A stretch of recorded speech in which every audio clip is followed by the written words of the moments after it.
Amis Gémeaux, bonjour, bienvenue sur ma chaîne pour la lecture de vos énergies pour la semaine du 6 au 12 janvier. J'espère que vous allez bien, que vous avez passé une bonne semaine. On se retrouve donc pour entendre et découvrir les messages qui vous sont adressés et nous commençons tout de suite avec les énergies de l'univers. Et cette semaine, vous avez l'attraction et le magnétisme après le mystère et la matière noire, attraction et magnétisme. Carte numéro 37. Ayez conscience de vos valeurs et de vos besoins afin d'avoir une meilleure connaissance de vos véritables attraits. Ne suivez pas le troupeau, remarquez ce que ou qui vous attirez. Est-ce bien votre intention? Il y a toujours une énergie opposée à tout effort que vous pourriez entreprendre. Ne vous laissez pas perturber par cela car c'est une loi universelle. La petite phrase qui donnera le ton: ne sois pas trop exigeant ou exigeante avec toi-même. Il ne sert à rien de fixer la barre trop haut et de chercher la perfection. Faire de son mieux est la seule chose qui compte. Tu n'as rien à prouver, tu es déjà si lumineux ou lumineuse comme tu es. Énergie majeure, vous avez la tempérance après l'énergie de la lune. Alors, l'attraction, le magnétisme après le mystère, la matière noire. Il y a quand même eu un moment un petit peu obscur, j'allais dire, oui, forcément, mais un passage un petit peu avec une vraie incertitude ou un trouble certain sur la suite ou sur quoi vous vous lanciez, ce que vous pouviez ressentir aussi. La lune, laissez faire remonter des choses à soi, savoir aussi ce qu'on attire à soi, essayer de comprendre pourquoi on attire certaines choses à soi et pourquoi on n'attire pas certaines autres choses à soi. Une notion de cycle créatif aussi, peut-être très sensible au cycle lunaire, puisqu'on a quand même aussi la tempérance. La pleine lune, c'est le 13. Donc le lundi qui vient après cette semaine, vous étiez peut-être très sensible à la nouvelle lune du 30 décembre aussi. Il y a peut-être des choses qui doivent se mettre en place lentement mais sûrement. La tempérance, c'est une acceptation, une guérison, un temps qui vraiment se développe un tout petit peu différemment de d'habitude. Il y a souvent des ralentissements aussi sur la tempérance, ou alors l'idée de comprendre enfin que deux, trois choses finissent par faire sens et vous tranquillise, vous apaise. On ne coupe pas les liens dans cette période-là. On va aller voir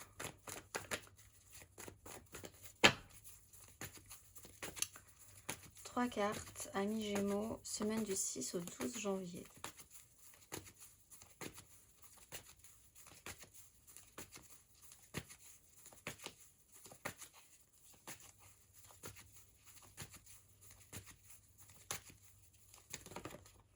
Huit de bâton, 4 de denier.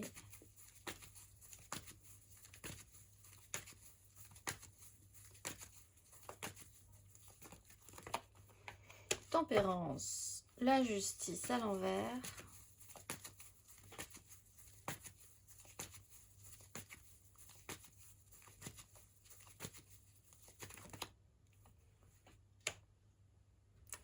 Valet d'épée, 2 d'épée. Alors ne soyez pas trop dur avec vous-même parce qu'effectivement il y a quelque chose, le résultat n'est pas forcément... Il y a un effet de surprise, il y a des communications, il y a une compréhension, il y a après une accélération, un temps de ralentissement, mais c'est comme si c'était vraiment pour vous permettre d'observer la situation dans tous ses détails par rapport à quelque chose qui n'a pas forcément été ressenti comme juste par rapport à certaines actions, par rapport à ce qui vous est un peu tombé dessus par effet de surprise quelque part, ou de manière, en tout cas, que ce soit avec la tempérance ou que ce soit avec la 8 de bâton, le rythme n'est pas habituel. Les choses comme elles viennent, si elles ne viennent pas, ce qui vous tombe dessus, la façon dont vous commencez les journées, dont vous finissez vos journées, il y a un peu comme ça une instabilité qui apporte quand même assez de positif avec la 8 de bâton dans le bon sens. C'est peut-être aussi des communications qui amènent un apaisement, des trucs, quelque chose un peu étonnant quand même. Des synchronicités, des rencontres, avec toujours cette, au fond, en toile de fond, cette notion de temps nécessaire à la compréhension. Cela dit, avec un valet d'épée, il y a vraiment une difficulté à saisir correctement cette situation. On a quelqu'un qui peut vouloir avoir envie de certaines choses, mais de façon très maladroite, s'exprimer de manière très maladroite. se prendre un petit peu les pieds dans le tapis, pas forcément réussir à... Là, il y a ce problème d'exigence. C'est grand ce qui arrive, c'est intéressant, ça amène quelque chose d'important pour vous et en face, il y a l'idée de pas forcément être totalement apte ou de réussir. euh, En tout cas, la communication, à comprendre les informations qui sont reçues. On va aller voir émotionnellement.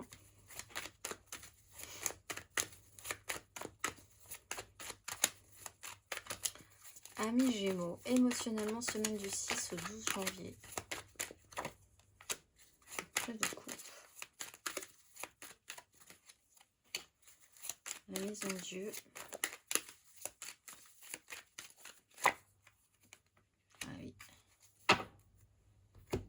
Bon, il y a peut-être quelque chose que vous comprenez quand même, cela dit. Pour certains, c'est un peu rétrospectif.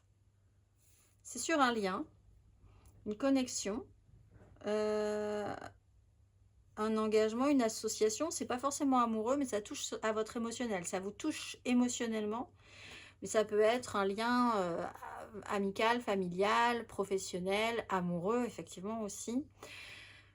Quelque chose d'un peu étonnant sur la connexion à l'autre. Parce qu'avec la Maison Dieu, il y a quand même une grosse cassure de rythme. Avec la justice à l'envers et la Maison Dieu, il y a quand même eu quelque chose qui vous a vraiment déstabilisé. Le rendu n'était peut-être pas forcément celui que vous auriez aimé qu'il soit. Là, il y a une phase de compréhension peut-être pour certains avec la 4 de... Alors, le valet d'épée, 4 de coupe, oui, effectivement, il y a quelque chose qui est mal saisi.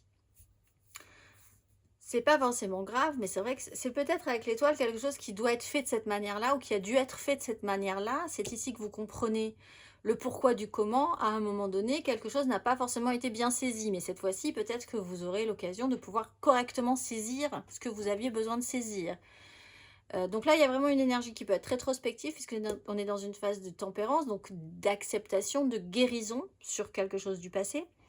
Mais ça peut être cette semaine l'idée de s'apaiser, de se tranquilliser alors qu'on a un peu raté quelque chose parce que fébrilité, manque de maturité, on est arrivé, on voulait faire des choses et puis on pensait que ça serait possible et ça l'est pas, etc., etc. On va aller voir.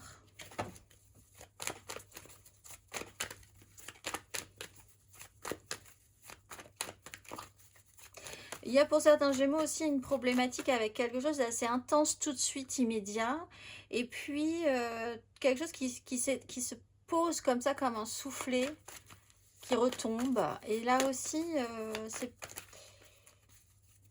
il y a quelque chose à penser, à réfléchir là-dessus. Gémeaux célibataire.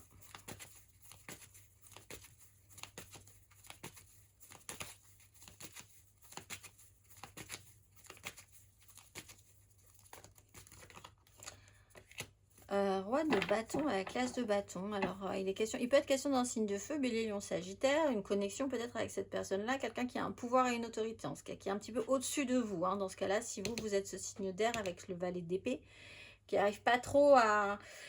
Il y a de l'envie, il y a du désir, il y a peut-être l'envie de prendre des responsabilités aussi. On va aller voir les Gémeaux en amour flou.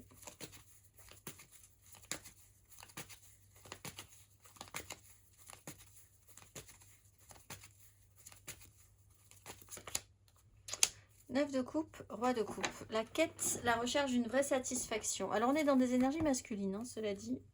Oh, oui. Essayez de... Il y a quelque chose qui peut vous faire vraiment plaisir.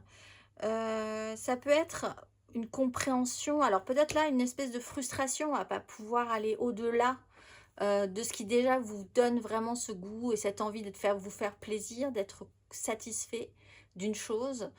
Peut-être un peu de frustration à pas réussir à totalement accomplir plus avant quelque chose, mais enfin, un roi de coupe, il y a beaucoup plus de maturité émotionnelle, beaucoup plus de compréhension de ses ressentis, compréhension des ressentis des autres. On peut parler aussi d'un signe d'eau, évidemment, Cancer, Scorpion, Poisson. On va aller voir les Gémeaux en couple.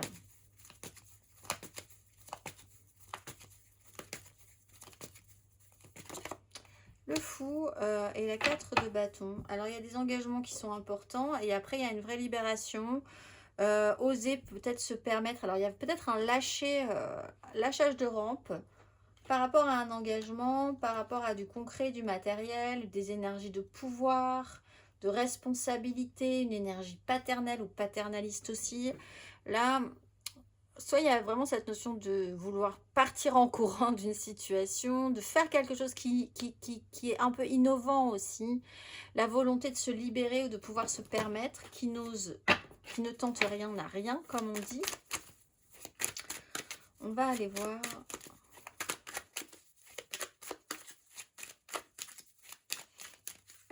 Matériellement, concrètement.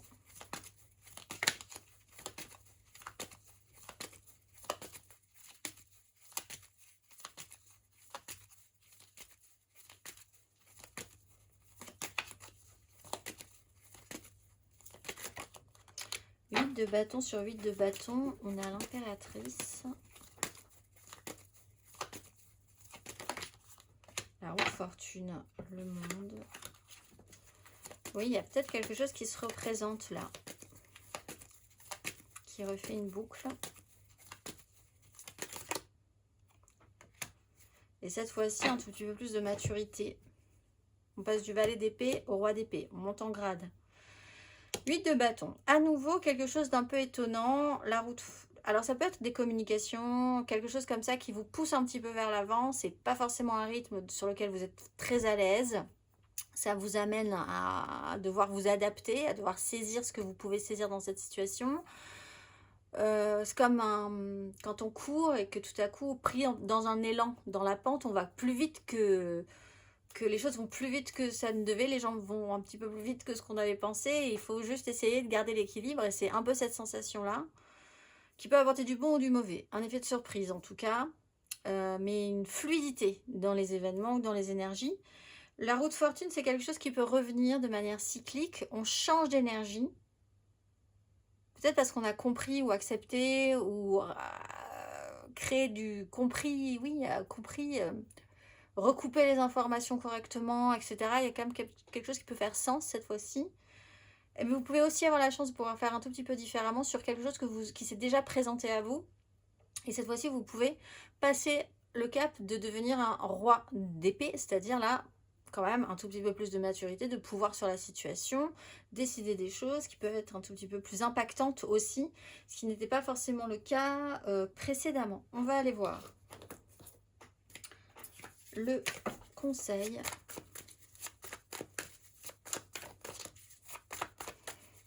Peut-être quelque chose qui va pouvoir se représenter à vous aussi. Si vous ratez une première fois, soyez pas trop exigeant.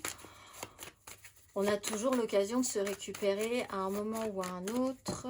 On va aller voir Amis Gémeaux.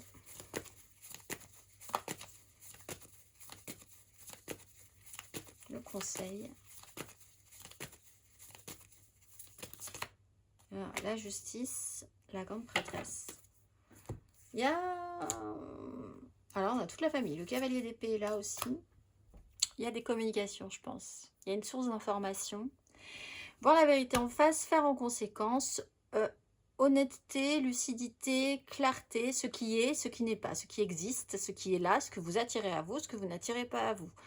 Une certaine forme de vérité sur laquelle vous êtes obligé de vous plier en fait. Il y a une vérité, elle est là. Avec la lune, peut-être qu'il y a des choses et la mystère de la matière noire, vous n'arrivez pas forcément à savoir pourquoi, mais enfin c'est comme ça, c'est ainsi, ça fonctionne de cette manière-là. Voilà. Voir la vérité en face, faire en conséquence, revenir et rétablir une certaine forme de justice et d'équilibre par rapport à des actions passées aussi. Il y a un retour de karma hein, pour certains, un retour sur une histoire, et là il y a une clarification. Que les actions aient été bonnes ou mauvaises, il va y avoir un résultat. Il faut accepter et accueillir cet état de fait pour pouvoir agir comme il se doit cette fois-ci. Je vous souhaite une excellente semaine mes amis Gémeaux et je vous dis à très vite.